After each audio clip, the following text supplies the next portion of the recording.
ചേട്ടാ, എൽദോസ് കുന്നംപള്ളിയുടെ ഒരു വാർത്തയാണ് പുറത്തേക്ക് വരുന്നത്. കോൺഗ്രസിന് സ്ഥാനാർത്ഥി പട്ടികയൊന്നും പൂർത്തിയായിട്ടില്ല. സ്വാഭാവികമായിട്ടും പല മണ്ഡലങ്ങളുടെയും സ്ഥാനാർത്ഥിത്വം തൃശങ്കുവിൽ തന്നെയാണ്. എല്ലായിടത്തും ഈ ഒരു പൂർണ്ണമായിട്ടുള്ള ലിസ്റ്റ് പുറത്തേക്ക് വരാത്തത് കൊണ്ട് തന്നെ ആ ഒരു രേഖാചിത്രം പൂർണ്ണമാകുന്നില്ല. ഇനി ഇവർക്കൊക്കെ സീറ്റ് ഉണ്ടോ, സീറ്റ് ഇല്ലേ, എന്തിനാണ് ഇവരെയൊക്കെ, അല്ലെങ്കിൽ പലയിടത്തു നിന്നും സീറ്റ് ഇല്ലാത്തതിന്റെ പേരിലേക്ക് ആൾക്കാർ പുറത്തേക്ക് പോകുന്ന സാഹചര്യവും രാജിവെക്കുന്ന സാഹചര്യവും അതൃപ്തി പ്രകടിപ്പിക്കുന്ന സാഹചര്യവും മുന്നിൽ കാണുന്നുണ്ട്. ശരിക്കും എന്താണ് ആ ഒരു നിലവിലെ സാഹചര്യം എന്ന് പറഞ്ഞാൽ? അതായത് അതിലെ ഇപ്പോൾ കേൾക്കുന്ന വാർത്തകൾ എന്ന് പറയുന്നത് കോൺഗ്രസിന്റെ ജനാധിപത്യം കൂടിക്കൂടി ഈ സ്ഥാനാർത്ഥി ലിസ്റ്റ് ഇതുവരെ പുറത്തു വന്നിട്ടില്ല. ഇനി ഇപ്പോൾ അവശേഷിക്കുന്ന കുറച്ച് ലിസ്റ്റ് കൂടെ ഉണ്ട്. ആ സംഭവങ്ങളൊന്നും തന്നെ ഇപ്പോൾ പുറത്തു വന്നിട്ടില്ല. അപ്പോൾ അത് ഏതാണ്ട് ഒരു 35 സീറ്റ് കൂടുതൽ വരെ അത്രയും സീറ്റ് പുറത്തു വരാനുണ്ട്. അപ്പോൾ എൽദോസ് കുന്നപ്പള്ളിയുടെ കാര്യമാണ് ഇപ്പോൾ താങ്കൾ ചോദിച്ചത്. അപ്പോൾ അതിൽ നമുക്ക് പറയാനുള്ളതെന്ന് പറഞ്ഞാൽ അദ്ദേഹം പെരുമ്പാവൂരത്തെ ഇപ്പോഴത്തെ സിറ്റിംഗ് MLA ആണ്.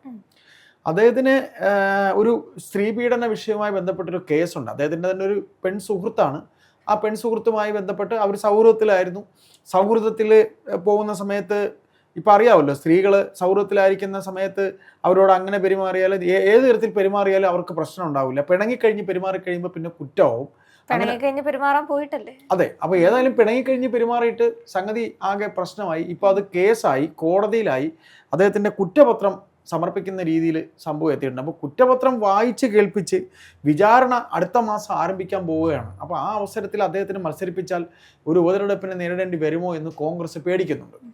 അപ്പോൾ അദ്ദേഹം പറയുന്നത്, ഈ കുറ്റപത്രം വായിക്കുമ്പോൾ തന്നെ ഞാൻ അതിൽ നിരപരാധിയാണെന്ന് എനിക്കറിയാം, ഞാൻ അതിലൊന്നും ചെയ്തിട്ടില്ല, നിരപരാധിയാണ് എന്ന് എനിക്കറിയാം. പിന്നെ നിരപരാധിയായി എന്നെ പിന്നെ വിചാരണ ചെയ്യുമ്പോഴത്തേക്ക് ഞാൻ രക്ഷപ്പെടുത്തി. രാഹുൽ മാങ്കൂട്ടം ഒരു മിനി വേർഷൻ ഉണ്ട്. ഇതിൽ കമ്പയർ ചെയ്യാനൊന്നും പറ്റത്തില്ല. ചെറിയൊരു അംശം, ഒരു സ്ത്രീയേ ഉള്ളൂ, മറ്റൊന്ന് നിരവധി കഥാപാത്രം. കോറായിട്ടൊരു ഫാക്ടറാണ് രാഹുലിനെ വെച്ച് പറഞ്ഞത്. ഇനിയിപ്പോ ഇത് കേട്ടിട്ട് ആരും വിചാരിക്കേണ്ട, രാഹുലിനെ വെച്ച് കമ്പയർ ചെയ്ത് പറയുന്നതല്ല. ഈ പ്രതിച്ഛായ പ്രശ്നം കൊണ്ടാണല്ലോ രാഹുലിനെ കോൺഗ്രസിൽ നിന്ന് മാറ്റുന്നത്, അല്ലെങ്കിൽ സീറ്റ് കൊടുക്കാത്തത്. അതെല്ലാവരും ഒന്ന് മനസ്സിലാക്കുക. രാഹുലിന് സീറ്റ് കൊടുക്കണമെന്ന് ഈ കടന്ന് പറയുന്ന ആൾക്കാരുടെ ഒരു രീതി, അല്ലെങ്കിൽ എന്തുകൊണ്ടാണ് അയാളെ സീറ്റ് കൊടുക്കാത്തതെന്നുള്ളത് രാഹുൽ പോലും പറയുന്നില്ല, സീറ്റ് വേണമെന്ന്. അപ്പോൾ രാഹുൽ നേരിട്ട അതേ പ്രശ്നം തന്നെയാണ് ഇവിടെ എൽദോസ് കുന്നംപള്ളിയും നേരിടുന്നത്. പ്രതിച്ഛായ പ്രശ്നം, അതാണല്ലോ കോൺഗ്രസ് പറയുന്നത്. കാരണം ഇയാളുടെ പേരിൽ ഇങ്ങനെ ഒരു കേസ് നിൽക്കുന്നത് കൊണ്ട് തന്നെ ഈ മണ്ഡലത്തിലേക്ക് ഇയാളെ പ്രസന്റ് ചെയ്യുന്ന സമയത്ത് അത്തരം ഒരു പ്രതിച്ഛായ അല്ലെങ്കിൽ ബാധിക്കും, അല്ലെങ്കിൽ തോറ്റുപോകുമെന്ന സാഹചര്യം കൊണ്ടായിരിക്കുമല്ലോ. അല്ല, ഇതില് അദ്ദേഹം കഴിഞ്ഞ 2 ടൈം 10 വർഷമായി, ഇത് 2ാമത്തെ ടൈമാണ് അദ്ദേഹം വീണ്ടും MLA ആകുന്നത്. അപ്പോൾ ഈ കഴിഞ്ഞ 10 വർഷമായിട്ട് മണ്ഡലത്തിലുടനീളമുള്ള അദ്ദേഹത്തിൻ്റെ ക്ലെയിമാണ്, ഞാൻ ഈ 10 വർഷമായി മണ്ഡലത്തിലുള്ളതാണ്. തെരഞ്ഞെടുപ്പിന് മുമ്പ് ഒരു വർഷത്തിൽ കൂടുതലായി ഞാൻ ഈ മണ്ഡലത്തിൽ സഞ്ചരിച്ചുകൊണ്ടിരിക്കുകയാണ്. ഏതാണ്ട് 10,000-ലധികം വീടുകളിൽ ഞാൻ സഞ്ചരിച്ചു കഴിഞ്ഞു. ഏതാണ്ട് 7 പഞ്ചായത്തിലെ കാര്യം, ഒരു നിയോജക മണ്ഡലം എന്ന് പറയുമ്പോൾ എത്രയെങ്കിലും പഞ്ചായത്തുകളോ അല്ലെങ്കിൽ നഗരമാണെങ്കിൽ കോർപ്പറേഷനിലെ കൗൺസിലോ ഉണ്ടാവും. ഇത് 7 പഞ്ചായത്തുകൾ വരെ, 7 പഞ്ചായത്തിലെ അംഗങ്ങൾ വരെ എന്നെ സപ്പോർട്ട് ചെയ്യുന്നുണ്ട് എന്നൊക്കെയാണ് അദ്ദേഹം പറയുന്നത്. അപ്പോൾ ഇങ്ങനെ പാർട്ടി തന്നോട്, ഇപ്പം മാങ്കൂട്ടത്തിൻ്റെ കാര്യം പറഞ്ഞു, മാങ്കൂട്ടത്തിൻ്റെ കേസ് എന്ന് പറയുമ്പോൾ അദ്ദേഹത്തിനെ സംബന്ധിച്ചപ്പോൾ 3 സ്ത്രീകളുടെ പരാതിയാണ് ഇപ്പോൾ നിലവിലുള്ളത്. 3 അതിജീവിതകളുടെ പരാതിയാണ് ഉള്ളത്. ഇതിപ്പോൾ ഒരു സ്ത്രീയുടെ പ്രശ്നമാണ്. ഇത് അതിജീവിതകളുടെ വിഷയത്തെക്കാൾ ഉപരി ഇതിൽ എനിക്ക് തോന്നുന്നത് കോൺഗ്രസിനകത്ത് നമുക്ക് മനസ്സിലാക്കാൻ കഴിയുന്നത് ഗ്രൂപ്പ് അടിസ്ഥാനത്തിൽ പല നേതാക്കളെയും പലരെയും ചവിട്ടാൻ വേണ്ടി ഇവിടെ ഈ സ്ഥാനാർത്ഥി നിർണ്ണയം നടക്കുമ്പോൾ മുഖ്യമന്ത്രി മോഹികളായിട്ടുള്ള കുറച്ച് പേരിനകത്തുണ്ട്. പേരൊന്നും ഞാൻ പറയുന്നില്ല.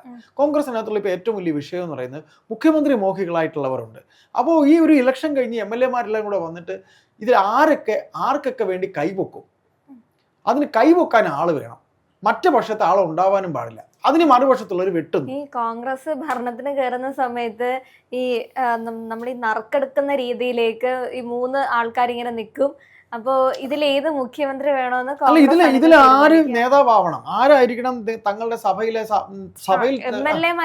MLA-മാരാണ് ഉള്ളത്. ഇതിൽ തങ്ങളെ നയിക്കാൻ ആരായിരിക്കണം സഭയിൽ വേണ്ടത് എന്ന് ചോദിക്കുമ്പോൾ കോൺഗ്രസിൽ ഇപ്പൊ 3 പേരുണ്ട്. ഞാൻ പേരൊന്നും പറയുന്നില്ല, 3 നേതാക്കളുണ്ടെന്ന് വെക്കുക. ഈ 3 നേതാക്കൾക്ക് വേണ്ടി കൈവക്കാൻ എണ്ണം വേണം.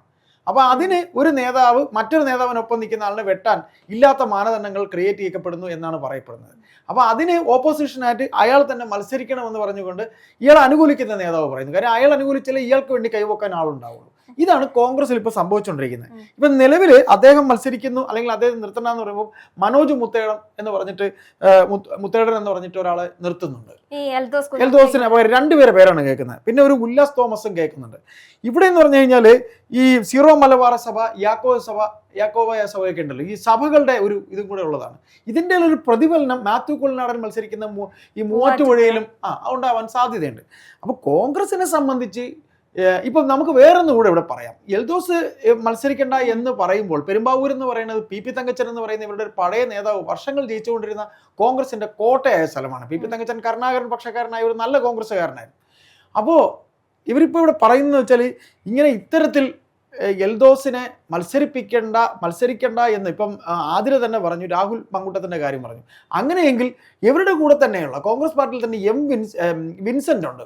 ഈ വിൻസെന്റ് പിന്നെ കോവളത്തെ MLA ആണ്. കോവളത്തെ പേരിൽ വിൻസെന്റിന്റെ പേരുണ്ട്. കോവളത്ത് അദ്ദേഹം മത്സരിക്കട്ടെ. അദ്ദേഹത്തിന് ഇതുപോലൊരു സ്ത്രീപീഡന കഥയുമായി ബന്ധപ്പെട്ടിട്ടുണ്ട്. പിന്നെ പാലക്കാട് ജില്ലയിൽ CPM എന്ന് പറയുന്ന പാർട്ടിയിൽ നിന്ന് അല്ലെങ്കിൽ അവർ പുറത്താക്കിയ PK ശശി, അദ്ദേഹത്തിന് ഷൊർണൂർ ഇവരുടെ സമൂഹത്തോടെ ഇവരെ പിന്താങ്ങി നിർത്താൻ പോവുകയാണ്. അപ്പൊ അതൊന്നും ഒരു വിഷയമേ അല്ല. അപ്പൊ ഇവിടെ സംഭവിക്കുന്ന പറഞ്ഞാൽ കോൺഗ്രസ് പാർട്ടിയിൽ തങ്ങൾക്ക് വേണ്ടി കൈപൊക്കാൻ ഇതിനകത്ത് വേറൊരു വിഷയം കൂടി എടുത്ത് പറയണ്ടേ. ഇവരുടെ ഈ വിൻസെന്റിന്റെ കേസ് ഇപ്പോഴും കോടതിയിലുണ്ട്. അപ്പൊ അതെന്തുകൊണ്ടാ പറയാത്തെ? അതിൽ തീവ്രത കുറവായിരിക്കും. ഏതായാലും PK ശശി, വിൻസെന്റ്, അല്ലെങ്കിൽ പിന്നെ ജനങ്ങൾ മറന്നുപോയിട്ടുണ്ടായിരിക്കും. ഇപ്പൊ ഈ എൽദോസ് കുന്നംപുള്ളിയുടെ കേസ് ആണെങ്കിൽ ചിലപ്പോ അവിടെ സജീവമായി ചർച്ച ചെയ്യുന്നതാണോ നമുക്കറിയില്ലല്ലോ. അങ്ങനെ വിഷയം 7 പഞ്ചായത്തുകളുടെ പഞ്ചായത്തിലെ പ്രസിഡന്റുമാര് തന്നെ ഇദ്ദേഹത്തിനെ സപ്പോർട്ട് ചെയ്യാന്ന് പറഞ്ഞിട്ടുണ്ട് എൽദോസിന്റെ അടുത്ത്. അങ്ങനെ ഒരു സപ്പോർട്ടിങ് അത് പറയുന്നുണ്ട്. പൊതുവെ ഇപ്പോ എൽദോസ് കുന്നംപുള്ളിയുടെ അത്രയും അങ്ങ് ന്യൂസ് വാല്യൂ എത്തി, അല്ലെങ്കിൽ കമ്പാരറ്റീവ്ലി അങ്ങനെ ഒരു വാർത്താ പ്രാധാന്യത്തിലേക്ക് പോയൊരു വിൻസെന്റിന്റെ കേസ് അങ്ങനെയല്ല. വിൻസെന്റിന്റെ തന്നെ ആ MLAയുടെ തന്നെ നാട്ടിലെ അദ്ദേഹം തന്നെ അറിയുന്ന ഒരാളുടെ ഭാര്യയുമായി ഇദ്ദേഹം ആദ്യം അടുപ്പത്തിലാകുന്നു. ആ അടുപ്പ് അയാൾ ചൂഷണം ചെയ്യാൻ ശ്രമിച്ചു എന്നൊക്കെയാണ് കഥകൾ പോകുന്നത്. അത് കോവളം എന്ന് പറയുന്ന സ്ഥലത്ത് ഈ പറയുന്ന കോവളം എന്ന് പറയുന്നൊരു തീരദേശ മേഖലയാണ്. ലത്തീൻ സമുദായത്തിന്റെ മേഖലയാണ്. നാടാർ സമുദായമുണ്ട്. തിരുവനന്തപുരത്തെ സ്ഥലമാണ് കോവളം, നിങ്ങൾക്ക് അറിയാം.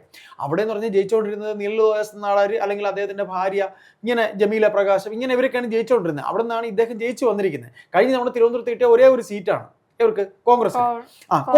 കോവളം കോൺഗ്രസിന് കിട്ടിയത്. അപ്പൊ ഇതിൽ നമ്മൾ എടുത്തു പറയേണ്ട ഇത്രയേ ഉള്ളൂ. എൽദോസ് കുന്നപ്പള്ളിയെ അപ്പൊ അതിന് പുറമെ ഒന്നുകൂടെ പറയാം. ഈ എൽദോസ് കുന്നപ്പള്ളിക്ക് പകരമായിട്ട് എൽദോക്ക് ഓപ്പോസിറ്റായിട്ട് മത്സരിക്കുന്ന CPMന്റെ ഒരു പഴയ കോൺഗ്രസ്സുകാരനാണ്. അയാളുടെ പേര് ബേസിൽ എന്നാണ്. അയാള് ബേസിൽ എന്ന് പറഞ്ഞാൽ കേരള കോൺഗ്രസിന്റെ സ്ഥാനാർത്ഥിയായിട്ട് ഇപ്പൊ അയാളോട് മത്സരിക്കുകയാണ്. കാര്യം CPMന് പെരുമ്പാവൂരിന് നല്ല കാൻഡിഡേറ്റിനെ പോലും കിട്ടില്ല. ഈ എൽദോസ് കുന്നപ്പള്ളി അല്ല നിർത്തുന്നത് എങ്കിൽ അദ്ദേഹം സ്വതന്ത്രനായി മത്സരിക്കും. അതോടൊപ്പം തന്നെ അവിടെ കോൺഗ്രസിന്റെ കാൻഡിഡേറ്റ് ജയിക്കാനുള്ള സാധ്യത കുറവാണ്. ഇപ്പൊ 2 പേരുകളാണ് കേൾക്കുന്നത്, മനോജ് മുത്തേടനും ഉല്ലാസ് തോമസും. ഇവര് എന്ന് പറഞ്ഞത് സീറോ മലബാർ സഭയുടെയും യാക്കോബ സഭയുടെയൊക്കെ അവർക്ക് ആ സമുദായത്തിനൊക്കെ പ്രാതിനിധ്യം ഉണ്ടെന്ന് പറഞ്ഞ ഇവർ 2 പേര് പാനലിൽ കയറ്റിയിരിക്കുന്നത്. ഇതിനകത്ത് ഇത്രയേ ഉള്ളൂ.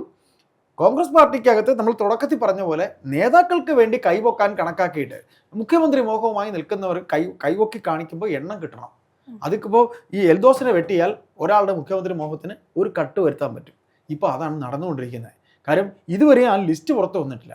ഇപ്പം ഒന്നുകൂടെ നമുക്ക് പറയാം, സുധാകരൻ മത്സരിക്കണം എന്ന് AK ആന്റണി പറയാതെ പറഞ്ഞത് രാഹുൽ ഗാന്ധിയുടെ അടുത്ത് പറയാതെ പറഞ്ഞ് അദ്ദേഹം മത്സരിക്കുമെന്ന് പറഞ്ഞപ്പോൾ കണ്ണൂർ ഇതാ അടുത്ത പുകിലായി. കാര്യം പകരം പേര് പ്രസ്താവിച്ച ഒരാളുണ്ട്, അദ്ദേഹത്തിന് അനുകൂലിച്ചുകൊണ്ട് വന്നിരിക്കുന്നത്. അപ്പൊ കോൺഗ്രസ് പാർട്ടിയിൽ ഇതൊക്കെ ഈ പറയുന്ന പോലെ നമ്മളിവിടെ സംസാരിക്കാതിരിക്കുമ്പോൾ നമ്മുടെ ഇവിടെ രാഹുലൊക്കെ പറയും ഇന്നലെ വരെ അല്ലെങ്കിൽ ഇന്ന് വരെ സീറ്റ് തർക്കം ഉണ്ടായി കഴിഞ്ഞിട്ട് നാളെ ലിസ്റ്റ് പ്രഖ്യാപിച്ചു കഴിയുമ്പോൾ ഇതാ അവരങ്ങ് ആക്റ്റീവ് ആകുന്നു. ഏതായാലും ഈ ബഹളം രാഹുൽ പറയുന്ന പോലെ അന്നുകൊണ്ട് തന്നെ തീർന്ന് അവർ ആക്റ്റീവ് ആകട്ടെ എന്ന് നമുക്ക് ആശംസിക്കാം, അല്ലെ? നമുക്ക് അവർക്ക് ഒരു ആശംസ നേരാം. നിങ്ങൾ അടി ഉണ്ടാക്കാതെ നിങ്ങൾ തുടങ്ങിക്കോളൂ നിങ്ങളെ പണി എന്ന് പറയാം.